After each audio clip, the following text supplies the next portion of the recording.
Metalheads, welcome to Grafikmetal, where metal is celebrated with design in mind. Wearing one of Grafikmetal's new design shirts. Up the irons, baby. Iron Maiden related episodes coming next week.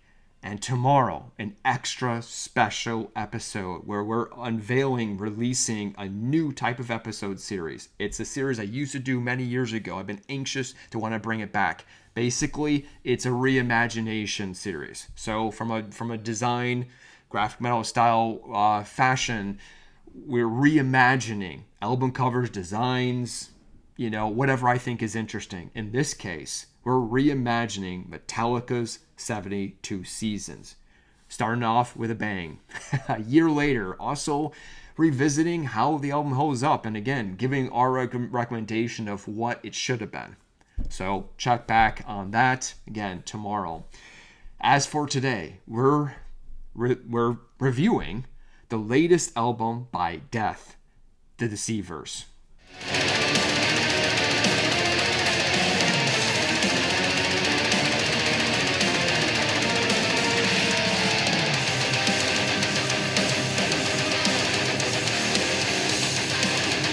The Deceivers by Dååth, an industrial death groove metal album released on May 3rd. This year already includes some surprises. This is another, and boy, is it a gem. This is not death, right?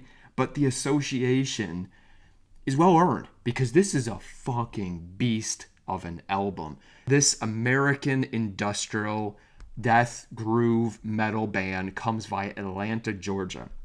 It is their now 5th album, but first since 2010. So it's been just a wee bit of time since we've heard them. And boy, are we glad that they are back. It consists of founder Sean Satorsky on vocals, Evel Levy on guitar, and some new members, including David Marvugalo on bass, Kermit, no, not Kermit the Frog, but Kermit, on drums, Rafael Trujillo on guitars, and Jesse Soretti, guitars, synth, and orchestration, who deserves some extra praise for his innovation and impeccable delivery of orchestration and synth overlaid on this album. Marvelous. One of the most unique sounding death metal bands at their formation. Don't think of them as a clone because they were more on the early adopters. I also say to think of them as, I used to always reference them as the American version of Septic Flesh because of their particular unique style of like fusing classical and modern subgenres of like death, groove, and thrash, like molding it together in a symphonic and industrial kind of way. Again, super unique, or at least when you hear it, it's something that it feels a little bit like you don't usually hear. It's also a melting pot, which we'll get to. When I listen to this album, I can't not smile. It brings a giant, happy, emotional feeling, energy, and it has me smiling a lot. The first single, Hex Unending, track 3, Ascension, track 5, The Silent, Foray, which includes guest appearance by Per Nilsson from Scar Symmetry, and has a Dimebag Darrell-like inspiration solo.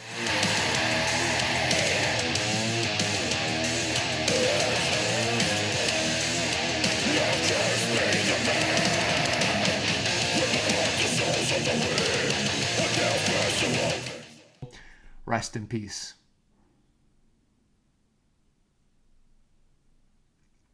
Worth a particular call out. This song actually, I think, might be my fave, but there's a lot of faves. This is actually a good segue into another incredible highlight on this album, the guest appearances. The previous mentioned Hex Healing includes Dan Sugarman of Ice 9 Kills, Dean Lamb of Archspire on Ascension, Mark Holcomb of Periphery on Purified by Vengeance, track 7, the talented new Spiro Deceivers on track 1 and 6, Unwelcome Return, and last but not least, Jeff Loomis of Ex Nevermore on track 8, Deserving of the Grave. These guest appearances really take this already really amazing album to legendary heights.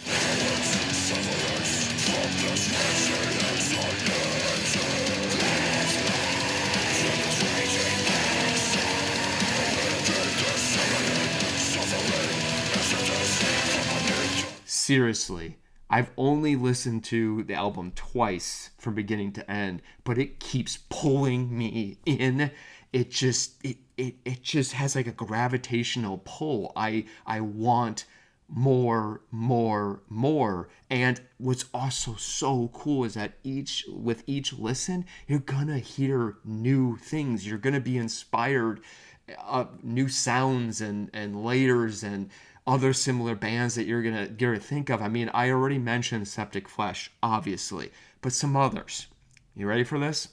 Flesh God Apocalypse, Fear Factory, Chimera, the underrated Chimera, which I'll do a separate video on. Testament, Lamb of God, Pantera, Death, Morbid Angel, Carcass, Ice 9 Kills, Nothing More, Insomnium, Morris Perkem Est, Scar Symmetry, and Dimmy Borgir. I could keep going, but I'm just going to stop for the sake of it. I think you get the point. This is, like I mentioned, a melting pot of different fusions going on. Design has never been a focus of this band. They are very fortunate that they just unleashed arguably the best metal album pound for pound of the year so far, or else I would attack them hard for the dumpster fire of an album cover. It's complete and utter shit.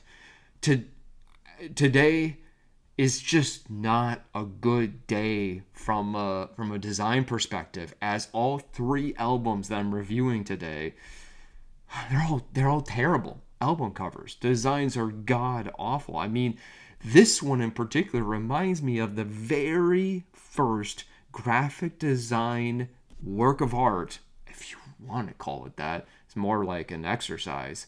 The very first one I did when I was 15 years old. Just learning what the heck, how to even use computer, the system, this thing called design creativity. I mean, it was just it was terrible then, and this album is god awful today. Man, it's so freaking bad. And it sucks because I have a sneaky suspicion that this album is gonna blow up.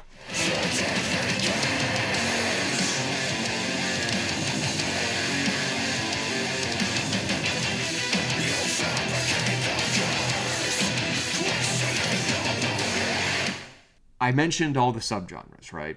But I wish this is all about groove, baby. Like, you've probably seen enough of this channel to know how much I heart groove metal. Grooving, riffing on this album is some of the best I have heard since actually the Nevermore. Or, I mean, of course, the obvious is going with Pantera, right?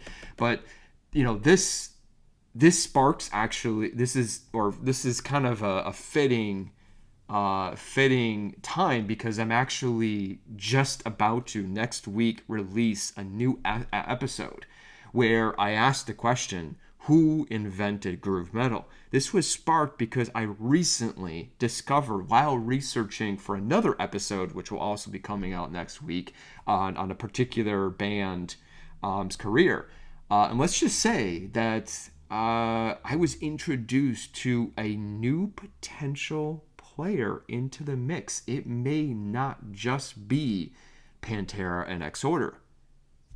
There's an interesting story to share. More on that again. Check that out next week. As for Death, my oh my, this is an album for the ages. I know, like I just said, it's early, the energy is boiling, it's spiked, but I can't really find any flaws. The only one is that the vocals, the production, captures all of the instruments and all of the guest appearances so perfectly. I mean, Fascination Street Studios in Örebro, Sweden. Seriously, bow down, like incredible work, because it could not have been easy, and it pulled off in a perfect way. Conceptually, this thing is, keep saying, legendary. And speaking of legendary, I mean, Jeff Loomis comes in near the end and adds one of his iconic, larger-than-life solos on track 8. And then Death continues the vibe of that last track, into Forgotten Dirt. And the groove riff that ends this album,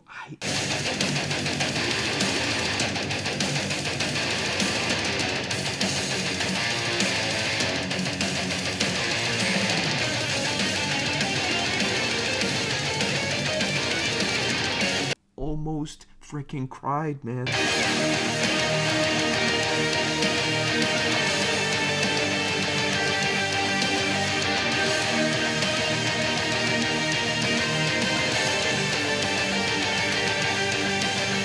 This album is so good.